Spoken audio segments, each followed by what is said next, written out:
नमस्कार, आप देख रहे हैं के न्यूज इंडिया और मैं हूं आपके साथ गरिमा वाजपेयी और हमारे खास कार्यक्रम वकील आपका में आप सभी का स्वागत है।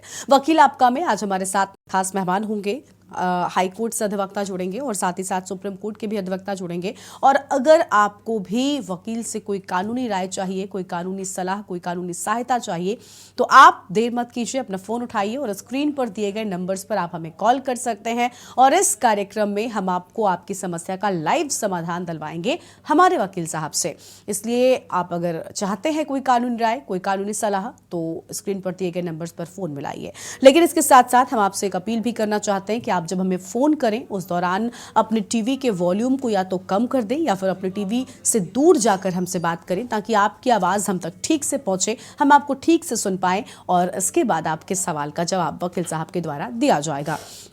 आज हमारे साथ में कार्यक्रम में प्रमिला पांडे जी होंगी जो कि हाई कोर्ट के अधिवक्ता हैं, और हमारे साथ में विनय मिश्रा जी भी जुड़ेंगे जो कि सुप्रीम कोर्ट के अधिवक्ता हैं, जो कि आपके सारे सवालों का जवाब देंगे। और देखिए, मुश्किल कानूनी पेच कोई भी हो, आपके सारे केस हल हो जाएंगे। आपके सारे केसों से जुड़ी आपको यहाँ पर सलाह भी मिलेगी, आपको राय मिलेगी, कानूनी जो मशवरा होता है कि क्या तरीका है, क्या टेक्निक है, किन धाराओं में मुकदमा दर्ज करवाकर आप अपने जो वादी पक्ष हैं उन पर मुकदमा दर्ज करवाकर आपको राहत मिल सकती है, या फिर कोई भी मुद्दा जिससे जुड़ी आप जानकारी चाहते हैं, ये कार्यक्रम आपके लिए है। आप हमारे पास कॉल कर आप अपनी समस्याओं को बता सकते हैं। और देखिए, स्क्रीन पर लगातार हम आपको ये नंबर भी दिखा रहे हैं। इन नंबर्स पर आप हमें कॉल करेंगे तो आप के सवालों का जवाब हम आपको जरूर दिलाएंगे। तो मुश्किल कानूनी पेच हल होंगे सारे केस, और इसी पर आज हम बात करेंगे हमारे खास कार्यक्रम में। आप सभी का एक बार फिर से मैं स्वागत करती हूं और हमारे साथ में अभी मेहमान भी जुड़ेंगे, उनसे हम आपके सवालों को लेंगे और वकील आपका में आपके वकील आपके सवालों का जवाब भी देंगे।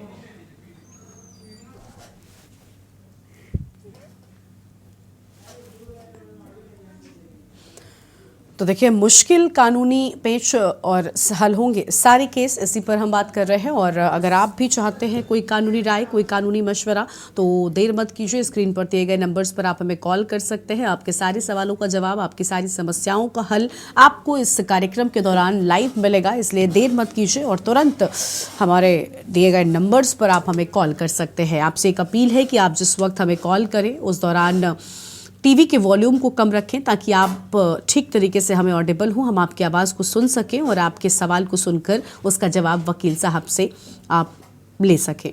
तो मुश्किल कानूनी पेच, आपके सारे हल होंगे केस, इसी पर आज बात होगी। हाई कोर्ट से भी अधिवक्ता हमारे साथ में होंगे और विनय मिश्रा जी सुप्रीम कोर्ट से अधिवक्ता हैं, वो भी हमारे साथ में जुड़ेंगे। आज इसी मुद्दे पर करेंगे विस्तार से बातचीत। और फिलहाल विनय मिश्रा जी हमारे साथ में जुड़ चुके हैं, सुप्रीम कोर्ट के अधिवक्ता हैं। विनय जी, बहुत स्वागत आपका के न्यूज इंडिया पर। आपका भी बिल्कुल, विनय जी का रुख करेंगे।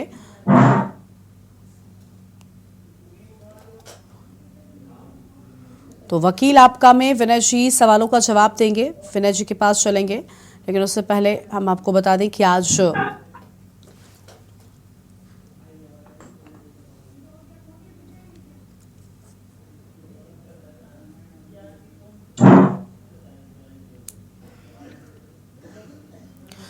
तो वकील आपका में जवाब देंगे हमारे साथ जुड़े अधिवक्ता।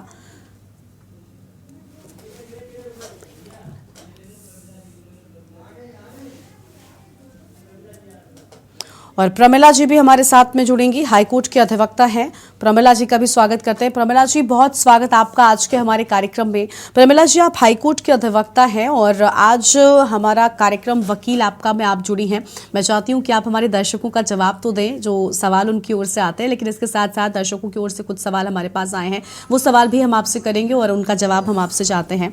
प्रमिला जी, अगर देखें तो वर्तमान में कुछ ऐसे मामले सामने आ रहे हैं जो बहुत ज़्यादा हो रहे हैं, जैसे कि एक तरफ महिलाओं के साथ जो अत्याचार हो रहा है, लगातार आप सुनती होंगी कि महिलाओं के साथ जो अब तक अपराध होता रहा है, चाहे वो घरेलू हिंसा हो, रेप हो या फिर शोषण हो उनका, इस तरीके की खूब सारी घटनाएं आई हैं। इन पर हम विस्तार से आगे बात करेंगे। लेकिन इन सब के साथ साथ यहाँ तक कि अब तो कोर्ट भी ये मानने लगा है कि महिलाओं को विशेष अधिकार दिए गए हैं, उनके लिए सख्त कानून है, इन कानूनों का पालन भी किया जा रहा है। लेकिन इस सब के साथ साथ ऐसा भी हो रहा है, कई ऐसे मामले भी सामने आते हैं जहां पर इन कानूनों का गलत इस्तेमाल किया जाता है, इस फायदे का गलत इस्तेमाल हो रहा है। कई बार महिलाएं अपनी स्वेच्छा के साथ किसी पुरुष के साथ रहती हैं, एक लंबे वक्त तक वो साथ रहती हैं, शारीरिक संबंध भी बनाती हैं, लेकिन बाद में वो उसी चीज को लेकर उसी पुरुष पर मुकदमा दर्ज करवा देती हैं। अब ऐसे में इस बात को साबित कर पाने में सालों लग जाते हैं और एक शख्स की पूरी जिंदगी बर्बाद हो जाती है।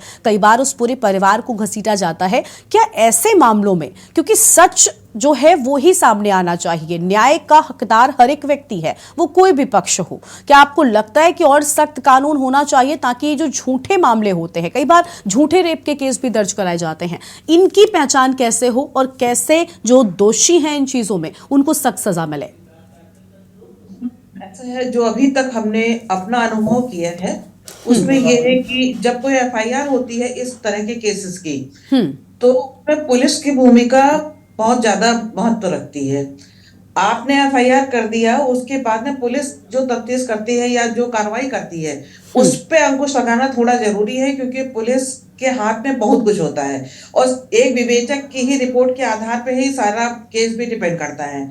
तो वहां पे जैसे ही वो केस फाइल होता है, कोर्ट में आने से पहले अगर पुलिस उस पर अपनी विवेक का इस्तेमाल करे कि नहीं आप जो कर रहे हैं वो गलत है, मुझे ये पहले तफ्तीश होगी। कोर्ट में सख्त कानून ऑलरेडी बना हुआ है, उस सख्त कानून में थोड़ा सा हमको लीनियंसी बरतनी पड़ेगी, थोड़ा सा उसको हल्का करना पड़ेगा, क्योंकि जो अभी तक कानून है वो इतने ज्यादा सख्त बने हुए थे जिसकी वजह से अपराधी है या नहीं ये बाद में तय होता है, पहले उसको दंडित कर दिया जाता है, समाज में वो बदनाम हो चुका होता है। फिर अगर आप बाइज्जत बरी भी करते तो जो उसके ऊपर कलंक लग चुका है वो धूल थोड़ी जाएगा, जो उसका आज तक हो गया वो थोड़ी वापस हो जाएगा।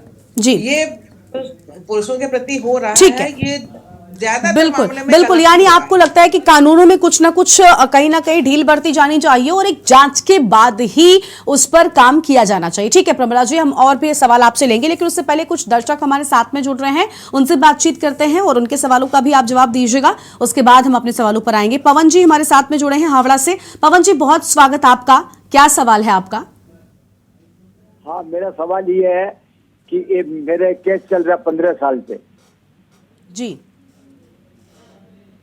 हेलो जी पवन जी बोलिए, आपकी आवाज आ रही है। मेरा क्या नहीं कि ये चल रहा केस चल रहा 15 साल से। हाँ। तो वो क्या ना वो केस है आपके ये मेरा क्या ना मेरा ये तो मतलब क्या था, चाचा था वो, मतलब क्या ना वो मतलब इसमें करता था सेंट्रल गवर्नमेंट में नौकरी, तो वो मतलब क्या था शादी नहीं किया था, तो ये मेरे नाम से जो होता है बता क्या था ये तो मतलब क्या कहता है गोदनामा और जॉब है वो मेरे नाम से मतलब क्या था बना के गया, तो हमारे ऊपर क्या ना हमारे ऊपर केस कर दिया। तो क्या मेरा पिताजी का बड़ा भाई है वो मतलब केस कर दिया, तो मतलब केस चल रहा 15 साल से, अभी अब तक मैंने सलटेगा। ठीक है प्रमिला जी, आपको सवाल समझ में आया है क्या? समझ में जहां तक आया, इनका केस 15 साल से पेंडिंग है। वो केस किस प्रकृति का है ये नहीं पता चला अभी तक इनकी बात से। अच्छा। शायद पूरी आवाज उनकी आई नहीं है, तो पहले तो ये पता करना पड़ेगा ना किस प्रकृति का केस है, और उसके बाद ये अपने जिस अदालत में है वहां या तो इनकी पैरवी कम हुए या कुछ सबूत कम होंगे इनके, इस वजह से इतना साल लग गया है। तो उसके लिए इनको अपनी ही अदालत में जाके इस बात की पैरवी करनी चाहिए, अपने वकील से कंसल्ट करना ठीक है पड़ेगा। देखिए आपकी आवाज ठीक से नहीं आई है और देखिए हमारे साथ में और भी दर्शक जुड़ रहे हैं। बहुत शुक्रिया पवन जी आपका फोन करने के लिए, और कुछ दर्शक हैं उनको जोड़ते हैं, लेकिन इसके साथ ही आपको बता दें कि विनय मिश्रा जी जो कि सुप्रीम कोर्ट के अधिवक्ता हैं अभी हमारे साथ में जुड़ गए हैं। विनय जी बहुत स्वागत आपका भी हमारे कार्यक्रम में। हम सवाल जवाब का सिलसिला आपसे शुरू करेंगे, उससे पहले कुछ दर्शकों को जोड़ते हैं। और जोगिंदर जी हमारे साथ में, हमारे दर्शक हैं पंजाब से जुड़े हुए। जोगिंदर जी बहुत स्वागत आपका, क्या सवाल है आपका, बताइए। नमस्कार सर जी हमारा सवाल ये है, 156(3) के तहत हमने प्राइवेट कंप्लेंट डाली हुई है दोषियों के खिलाफ, पर जिन्हों के खिलाफ कंप्लेंट डाली हुई है उन्होंने हमसे पहले उन्होंने उनका मुकदमा हमारी तरफ चलता है, उन्होंने हमारी विरुद्ध मुकदमा किया हुआ है। उसमें उन्होंने जमीन का जो था रास्ते का रोला था, झगड़ा था, उसमें स्टे की पैरवाई कर रहे थे। लेकिन उन पे वो केस हार चुके हैं। उन्होंने जो डॉक्यूमेंट पेश किया था गलत ढंग से पेश किया था। 156(3) के तहत हमारी प्राइवेट कंप्लेंट चल रही, हम उसमें अब एप्लीकेशन लगा के उनके खिलाफ गलत 420 का जहाँ गलत डॉक्यूमेंट पेश करने का, मानसिक तौर से परेशान, मानहानि का केस उसमें दायर कर सकते हैं 156(3) के जो चल रहा है उसमें। ठीक है। विनय जी आपने सवाल सुना? नहीं मैम, आवाज नहीं आई, रिपीट हो सकता है एक बार सवाल? जोगिंदर जी आपकी आवाज ठीक से हम तक पहुंची नहीं है। प्रमिला जी हैं, प्रमिला जी आप उनका सवाल समझ सकी हैं क्या? नहीं, हमारे पास तो बिल्कुल आवाज नहीं। अगर आपने सुना है उसको रिपीट कर दीजिए। ठीक है, देखिए उनकी आवाज ठीक से हम तक पहुंची नहीं है। जोगिंदर जी माफी चाहते हैं, आपका सवाल हम ठीक से सुन नहीं सके हैं। जोगिंदर जी हमारे साथ में बने हुए हैं क्या? जोगिंदर जी आवाज मिल रही है आपको? जोगिंदर जी आप जुड़े हुए हमारे साथ? हाँ जी, हाँ जी। जोगिंदर जी माफी चाहते हैं, आपकी आवाज नहीं आ रही थी, हम आपका सवाल नहीं सुन सके। आप प्लीज अपने सवाल को दोहराइए। नमस्कार सर, हमारा सवाल ये है 156(3) के तहत हमने प्राइवेट कंप्लेंट डाली हुई है निचली कोर्ट में। उसमें जिन्हों के खिलाफ हमने डाली थी उनने 156(3) से पहले उन्होंने झूठा मुकदमा दायर किया हुआ था कोर्ट में रास्ते को लेकर। वो उसमें जो डॉक्यूमेंट पेश किया गया था वो गलत ढंग से पेश किया, वो आप केस हार चुके हैं। हम 156 का जो केस चल रहा है उसमें आप 420 जहाँ जो मानहानि का केस है उसमें दायर कर सकते हैं, एप्लीकेशन लगा सकते हैं 156 धारा के तहत। विनय जी आवाज मिली आपको? हाँ मिली, इसने वो नहीं डाल सकते हैं। ठीक है जोगिंदर जी, बहुत शुक्रिया आपका हमारे पास फोन करने के लिए। और भी दर्शक हमारे साथ में जुड़ेंगे, उनके भी हम सवालों का जवाब लेंगे। उसके पहले अपने सवालों का सिलसिला हम शुरू करते हैं। विनय जी अब अभी हमारे साथ में जुड़े हैं। एक और दर्शक जुड़ चुके हैं, रामवीर जी हमारे साथ में हैं, बुलंदशहर से हैं। रामवीर जी बहुत स्वागत है आपका, क्या सवाल है आपका? सर हमारा एक प्रोसीजर का मामला है जी। जी हेलो जी बताएं, आपकी आवाज मिल रही है। प्रोसीजर का मामला मेरठ में ही चल रहा है मुकदमा हमारा, पर उस पे जो सरकारी वकील साहब है वो कोई कार्रवाई नहीं कर पा रहे। अच्छा ठीक है। राज्य सरकार से भी सेवा मिलती है, जो भी मिलती होगी इतनी तो हमें जानकारी है नहीं सर। तो उसमें हमें क्या करना चाहिए सर? ठीक है। प्रमिला जी आपने सुना सवाल? हाँ, कोई केस इनका चल रहा है, सरकारी वकील उसमें पैरवी नहीं कर रहा है इनकी तरफ से कोई। जी यही शायद कह रहा है ना ये जी। तो आप इन पर्सन भी अपीयर होकर अपनी बात कह सकते हैं कोर्ट में। अगर आप अपनी परिस्थिति से पूरी तरह से अवगत हैं तो आप कोर्ट में एक एप्लीकेशन देके कि हम अपना वकील नहीं खड़ा कर सकते हैं, आप इन पर्सन खड़े हो सकते हैं और अपनी बात पूरी कह सकते हैं और कोर्ट उसको संज्ञान में लेगा और आपकी बात सुनने के बाद में ऑर्डर करेगा वो। ठीक है, कोई जरूरी नहीं है सरकारी वकील सब कुछ कहे आपका। ठीक है। बहुत शुक्रिया आपका हमारे पास फोन करने के लिए। हम उम्मीद है कि आपको आपके सवाल का जवाब मिल गया होगा। अब शुरुआत करते हैं और सवालों की। विनय जी के पास चलते हैं, सुप्रीम कोर्ट के अधिवक्ता। विनय जी, हम महिलाओं के मुद्दों को लेकर बात कर रहे थे। अभी हमने सवाल किया प्रमिला जी से कि कई बार ऐसा मामले सामने आते हैं जहां पर महिलाएं झूठे घरेलू हिंसा के या मारपीट के या दहेज के मुकदमे या फिर रेप के मुकदमे पुरुषों पर लगा देती हैं, जिसमें पूरा का पूरा परिवार संलिप्त हो जाता है और एक लंबे वक्त तक कोर्ट में उनको रहना पड़ता है। क्या ऐसे मामलों में कमी लाई जा सकती है? क्योंकि ये जान पाना कि कौन सा मामला सच्चा है और कौन सा मामला झूठा, ये कोर्ट की ही जिम्मेदारी है। ये कैसे पता चल पाएगा कि आखिर एक महिला जो अपराध दर्ज करा रही है, जो मुकदमा दर्ज करा रही है, वो वाकई में सच है या झूठा? क्योंकि वर्तमान के समय में जो कल्चर नया आया है उसमें हमने देखा है कि कई लोग स्वेच्छा के साथ किसी पुरुष के साथ रहते हैं, एक लंबे वक्त तक वो अपनी मर्जी के साथ उस व्यक्ति के साथ जुड़ाव रखते हैं और उसके बाद अगर अनबन होती है या कोई भी बात होती है तो वो रेप का मुकदमा या फिर झांसा देकर, शादी का झांसा देकर रेप करने की बात कहकर पुलिस में मुकदमा करवाते हैं, जिसके बाद लड़का या पुरुष, उसका पूरा परिवार भी उस मामले में घसीटा जाता है। तो ऐसे मामलों में आपको लगता है कि कुछ सख्त कानून होने चाहिए ताकि उनको भी न्याय मिल सके? देखिए मैम, इसमें जो है कहना ये है कि इसमें पुलिस की भूमिका सबसे अहम होती है। अगर पुलिस की भूमिका अगर अच्छी है तो फिर जो है किसी पे भी जो है आंच नहीं आएगी। क्योंकि ज्यादातर लड़कियां करती क्या है, जिनके साथ तो होता है वो तो कोई बात ही नहीं है, जिनके साथ नहीं होता है वो लोग इसका फायदा बहुत ज्यादा उठाते हैं। इसमें 70% मुकदमे तो ऐसे हैं जिनमें कुछ हुआ ही नहीं है और पुलिस ने जो है वो लगा दिए।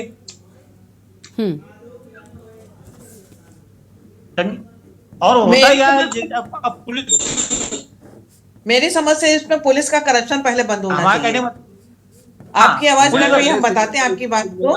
हाँ, इसमें पुलिस का करप्शन कम होना चाहिए। पुलिस पैसा लेती है और अपना शेयर लेके और ठीक है, ठीक है, ठीक है। आपने देखिए बहुत ठीक बात कही है कि अगर पुलिस अपनी पहले, क्योंकि प्राथमिक स्तर पर पुलिस की ओर से एक्शन लिया जाता है, मामला तो कोर्ट में बाद में पहुंचता है जहां पर वकीलों के द्वारा एक लड़ाई कानूनी लड़ी जाती है, लेकिन उससे पहले अगर पुलिस ही ठीक धाराओं में मुकदमा दर्ज करे और ठीक तरीके से जो धाराएं हैं लगाई जाए, जांच पूरी मामले की ठीक से हो, तो मुझे लगता है कि लोगों को राहत मिलेगी और ऐसे मामलों में कमी भी आएगी। ठीक है, इस पर विस्तार से बात करते हैं। आलोक यादव जी बुलंदशहर से अभी हमारे साथ में जुड़े हैं, एक दर्शक हैं। आलोक जी, बहुत स्वागत है आपका। क्या सवाल है आपका, बताएं।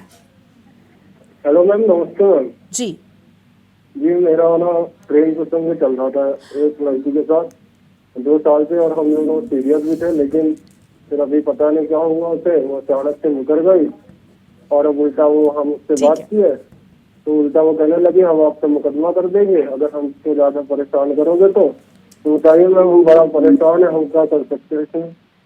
ठीक है, प्रमिला जी, आपने आवाज सुनी, उनकी आवाज, सवाल आप सुन पाई हैं? शायद ये किसी के प्रेम जाल में थे और उसने इनको बात करना बंद कर दिया और अब कह रही है कि हम आपके खिलाफ मुकदमा कर देंगे। जब वो कही चुकी है तो आप पहले चले जाइए पुलिस में और जाके कर दीजिए कि इस तरह से मेरे साथ रह रही थी और मेरे साथ फ्रॉड किया है इन्होंने और अब इस तरह की धमकी दे रही है, कल को कुछ होता है मेरे साथ में तो उसकी जिम्मेदार पूरी तरह से ये होगी। उसका दोष लगा के आप सीधा सीधा FIR खुद कर दीजिए, आप बच जाएंगे उसमें। अगर वो बाद में कुछ करती है तो कम से कम आप एक सेफ साइड में रहेंगे और आपके खिलाफ पुलिस वो कार्रवाई नहीं करेगी जो अभी कर सकती है उसके जाने पे।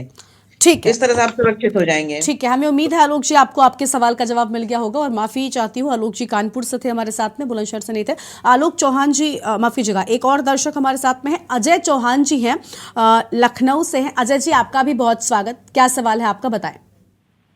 जी मैडम, तो अजय जी से संपर्क टूट गया है, हम देखते हैं अगर वो दोबारा से हमारे साथ जुड़ेंगे, उनके सवालों को भी हम लेंगे। विनय जी से हम बात कर रहे थे, देखिए महिला अपराधों को लेकर सख्त कानून है, होने भी चाहिए, महिलाओं के प्रति अपराध रोकने चाहिए, लेकिन जो महिलाएं गलत तरीके के अपराध लगा देती हैं या जो आरोप लगाए जाते हैं उन पर भी लगाम लगनी चाहिए, क्योंकि न्याय का हक सबको है। और आपने जो बात कही विनय जी, बहुत अच्छी बात है कि पुलिस प्राथमिक स्तर पर अगर अच्छे से काम करती है तो ये झूठे मुकदमों की जो संख्या है लगभग आधी हो जाएगी। अब प्रमिला जी के पास चलते हैं। प्रमिला जी, वर्तमान में आपने ये भी देखा होगा कि जो अपराध की क्रूरता है वो बढ़ती जा रही है, चाहे आपने श्रद्धा वाला कांड देखा हो जिसमें एक लड़की के 36 टुकड़े कर दिए गए, या फिर मुंबई का जो केस सामने आया था जहां पर एक सरस्वती नाम की महिला को मार डाला गया और उसे कुकर में उसके टुकड़ों को उबाला तक गया। मतलब जघन्यता आप समझ सकती हैं अपराध में किस तरीके की हो गई है। मैं, आप एक अधिवक्ता हैं, मैं आपसे ये जानना चाहती हूँ कि आखिर इस तरीके के मामलों में क्यों इजाफा हो रहा है। अभी कल परसों की बात है, लखनऊ से एक घटना सामने आई, लिव इन में एक लड़का लड़की रहते थे और लड़के ने लड़की को गोली मार दी, मौत के घाट उतार दिया। आप इन अपराधों में बढ़ोतरी की असल वजह क्या मानती है, क्योंकि आप सब लोग अक्सर ऐसे अपराधों से या ऐसे मामलों से अवगत होते रहते हैं, आप लोग अधिवक्ता हैं, इसलिए मैं आपसे जानना चाहती हूँ क्या वजह आपको लगती है इन अपराधों के पीछे। देखिए, इसमें खाली एक वजह नहीं है, एक सबसे बड़ी वजह तो है ओवर एम्बिशियस होना आजकल के बच्चों का।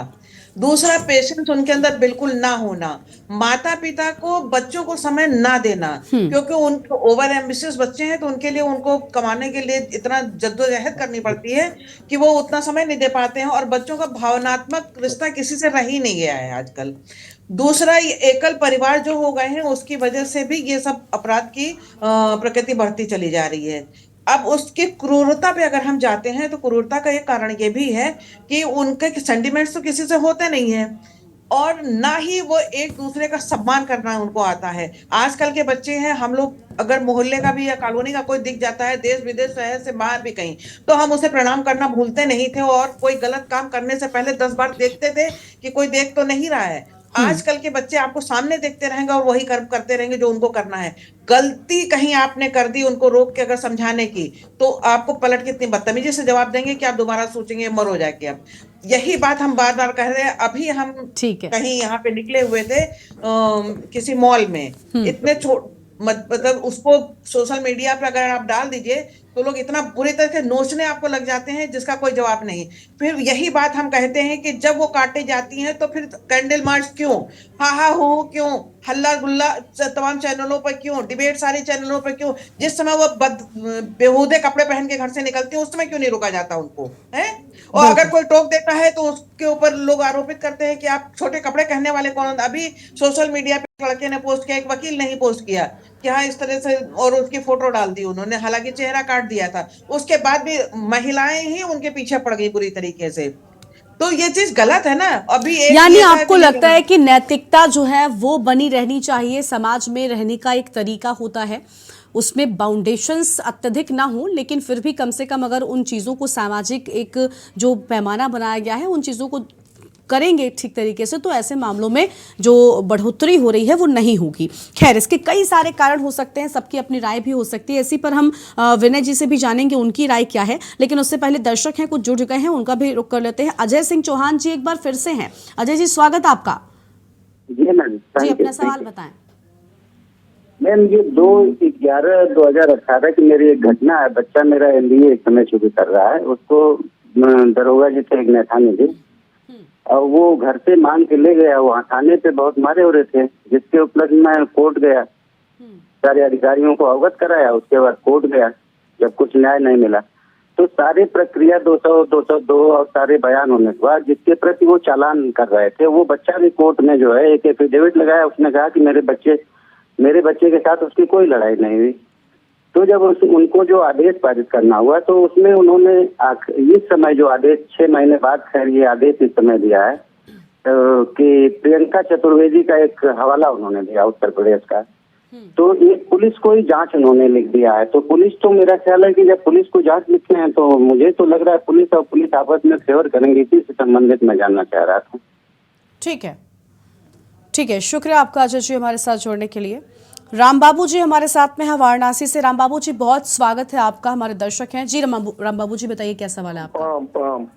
अच्छा सर, कि मेरे पिताजी एक जमीन, हमारा पारिवारिक जमीन था, उस जमीन हमारे पिताजी सर्विस करते थे NTPC में सर्विस करते थे। तो जमीन के देख रेख के लिए जमीन एक व्यक्ति को दिए थे, वो पड़ोसाई है। अब उसने मुकदमा कर दिया है कि हम किराए पर रहते हैं। ठीक है। अब किराएदारी कुछ दिखा नहीं है, सिर्फ उनको देख रेख के लिए वाराणसी कोर्ट से लिखे है हमारे पिताजी, और वो खाली नहीं कर रहा है। अब कोर्ट में गया है तो हम क्या करें। ठीक है। राम बाबू जी हमारे साथ में थे, उन्होंने अपना सवाल किया है। दोनों ही अधिवक्ता हमारे साथ में लगातार बने हुए हैं। प्रमिला जी, आपने, अजय जी हमारे साथ में थे, एक बच्चे को लेकर उन्होंने जो मामला बताया था आपने सुना? प्रमिला जी, आपकी आवाज नहीं आ रही है। हाँ, मैंने सुना है। उनके बच्चे के खिलाफ किसी ने कंप्लेंट की है, उसके बाद में उसने कंप्रोमाइज भी लगा दिया है। अब बात पुलिस के पास फिर से चली गई है, तो पुलिस दोनों के बयान लेगी और उसके बाद में उसको लीगली कोर्ट में सबमिट कर देगी, फिर ये किस्सा खत्म हो जाएगा। ठीक है। हमें उम्मीद है जी को उनके सवाल का जवाब मिल गया होगा। एक और दर्शक थे राम बाबू जी। विनय जी, आपने राम बाबू जी का सवाल सुना? हाँ, सुना। बिल्कुल। विनय जी, इवन सूट जो है, इलेक्शन सूट डालने के बाद कोर्ट में उनको दाखिल कर दे तो इनको जवाब मिल जाएगा। ठीक है, बहुत शुक्रिया आपका राम बाबू जी हमारे साथ जोड़ने के लिए, और आप दोनों का भी बहुत बहुत शुक्रिया हमारे साथ जुड़ने के लिए और हमारे दर्शकों के सवालों का जवाब देने के लिए। तो मुश्किल कानूनी पेश हल होंगे सारे केस। वकील आपका में हमारे साथ थी प्रमिला पांडे जी, हाईकोर्ट की अधिवक्ता थी, और विनय मिश्रा जी हमारे साथ में थे जो कि सुप्रीम कोर्ट के अधिवक्ता थे, और उन्होंने हमारे सवालों का जवाब दिया है। दर्शकों ने भी हमें कॉल कर अपने सवालों का जवाब दिया है। तो वकील आपका में आज उतना ही। आप देखते रहिए के न्यूज़ इंडिया। नमस्कार।